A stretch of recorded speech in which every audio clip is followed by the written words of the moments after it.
Pollution TED Talk by Aidan. According to this graph, Earth's CO2 levels are rising a lot over the past 50 years. For my presentation, I decided to do Texas. I decided to do Texas because it has the most CO2 out of any state and almost double the second most polluted. Texas is very hot, which is connected to air pollution from gas and oil production. With hot days, people can have heat strokes and become dehydrated. The ozone layer is just above the atmosphere and in the stratosphere.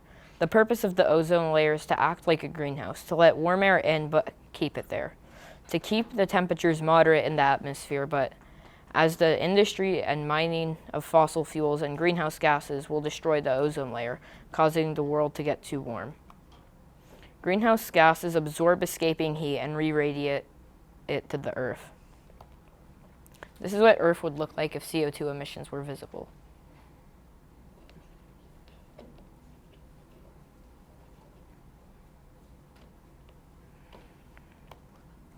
But I have an idea that can save the world forever by installing these $30 smoke filters that can have a massive impact to the atmosphere.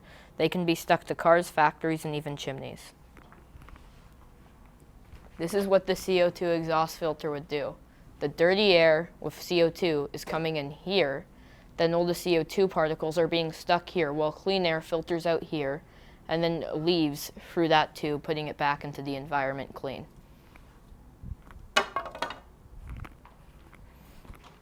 As you can see from what CO2 emissions would really look like if they were visible, having a filter for car exhaust and etc.